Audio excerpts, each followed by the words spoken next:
Hey all you cool cats and kittens. Wait, that's the wrong show. Yo, what's up guys? Welcome back to the channel where I post everything Harry Potter related. Today I have a very cool video for you guys. Although it's really basically from the top of my head. The fact that I do post a lot of like little facts and stuff like that from the movies. If you guys follow me on Instagram, you guys will be aware of this, that every post that I do have a few little cool facts and stuff like that, fun facts for you guys on my post. So I thought I had an idea to do this type of video, but just basically all the little cool facts that I've gotten to know during the time that I've been a Harry Potter fan, and do like basically a collage of like all my little fun facts that I kind of know from the top of my head.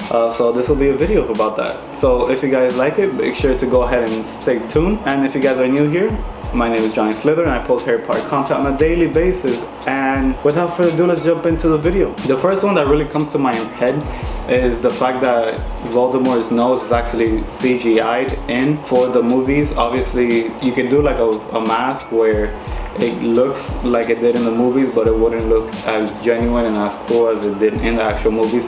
So the actor actually just walked around with a nose, and then later on in post-credit, they actually just CGI'd his nose off and gave him the little slits for the nose. Also, for the first movie, I remember vividly seeing that Harry's first wand wasn't actually the wand that you get to see in the Goblet of Fire. So I got to find out that the wands beforehand were just regular wands, and then I believe a designer came in the fourth movie and basically gave them all different wands. So yeah, Harry's first wand that actually chose him is not the same wand visually as the ones that you see in 4th, 5th, 6th, and 7th movie, and 8th. Another fact is that after the 4th movie, well actually in the 4th movie and on, they all had different wands, unique wands to the specific characters. Also in the 1st, 2nd, and I believe 3rd movie, the actor that did play Dumbledore was a completely different person than the Dumbledore in the final movies. The first actor did die in the movie, well not in the movie, but he died in his real life.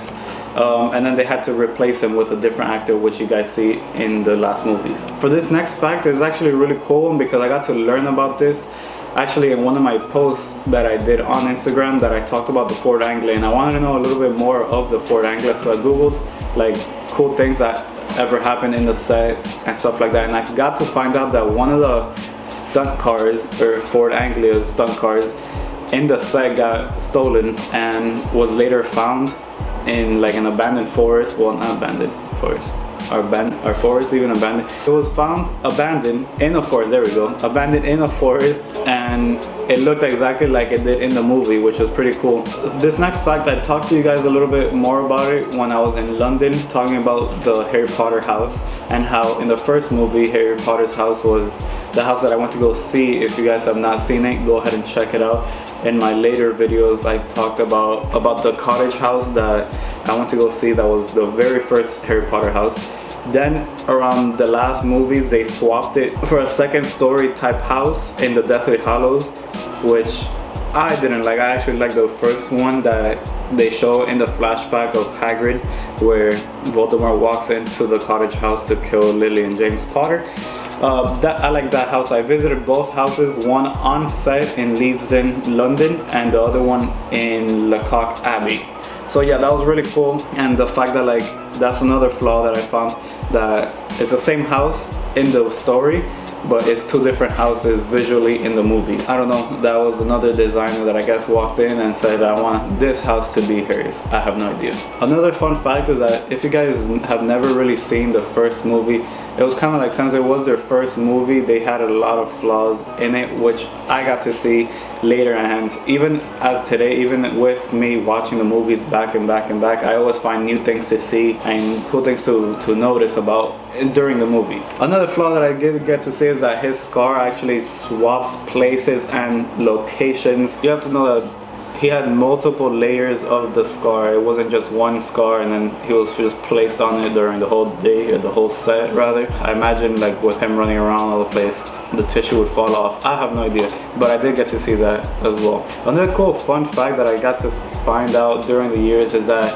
Alan Rickman, which is Severus Snape, he actually knew his demise, or I guess the way his character would end in the whole saga, I guess you could call it. J.K. Rowling actually told him beforehand, even before writing the book, she told him like how his character would end. And actually, I believe he's the only character that actually knows about his finale and how he's gonna be taken from this wizarding world to life. Now, this fact that I remember about was super cool. I remember this one specifically because now that we're locked down and due to this whole virus crap, we're all stuck at home, and I haven't been able to go to Universal, but best believe the first day that it's open, I'm gonna be going over there for sure. But this fact is also really cool to know, that Universal bought the rights to the Wizarding World and Harry Potter for $250 million, it was reported. Well, Universal also made that money right back in, I believe it was 6 months, and it was just based off the butterbeer drinks. So the sales for the butterbeer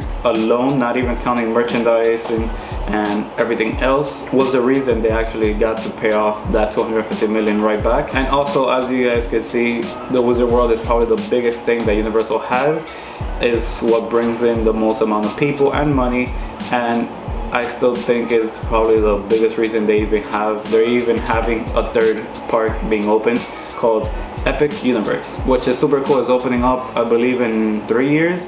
I believe 3 years, could be 2 years, I have no idea, but we'll just have to go ahead and see. Alright, this cool little fact that I remembered from the Warner Brothers Studio tour, or the Making of Harry Potter tour in London, was that I always thought the second movie, The Chamber of Secrets, the actual door to the Chamber of Secrets where you see the snakes, the 7 snakes, I remember that, and I always thought it was like CGI. I know a lot of you guys probably think it's CGI, how like the snake goes all the way around and all of that. Come to find out, I saw it in person, and it's mechanically these 7 humongous heads, and the snake actually does come all the way around, but it's not CGI, it's definitely all mechanically made. I have no idea how they made it, but it's definitely raw iron, and it's super cool to see in person. I didn't get to film it, but you guys could, I'm pretty sure there's a video out there. But if you guys want to go ahead and check out my whole tour, I believe it's called the Making of Harry Potter tour. I have no idea, but it's on my channel. You guys go ahead and look that up as well. And it's the whole tour from beginning to end.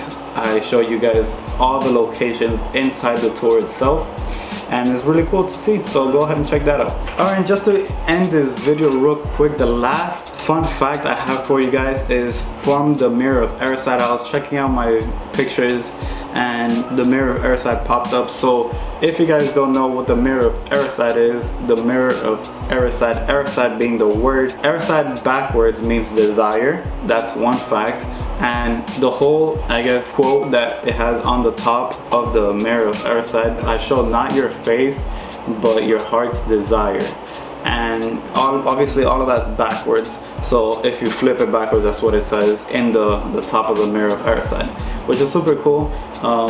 Obviously, as you guys could probably notice, that it doesn't just show your face or reflection, it shows your deepest, darkest desire. For Harry, it showed his parents, and I'm pretty sure Ron's was him holding the cup, the Triwizard, no, not the Triwizard cup, the house cup, I believe. Could be wrong. Haven't seen the movies, even though you guys are in quarantine. I haven't been on quarantine. I was on quarantine for like 3-4 days, got sent back to work, and I've been working like a regular person ever since. So I have not had the gratitude of seeing the movies all over again. So I am a bit rusty. I need to go ahead and check these movies out so I could get more in tune with my Harry Potter knowledge. And that's gonna be a wrap on today's video. I hope you guys liked it. If you guys did, go ahead and smash that like button down below. If you guys are new here, hi, my name is Johnny Slytherin. I post Harry Potter content on a daily basis. So if you guys are a big Harry Potter fan, definitely smash that subscribe button, because I post everything Harry Potter related. So every time you guys will need a Harry Potter content, I am always here to go ahead and help you guys on that. And without further ado, that's gonna be a wrap on today's video. I will see you guys in the next 2 days for the next video. I love you guys, and I'm out of here.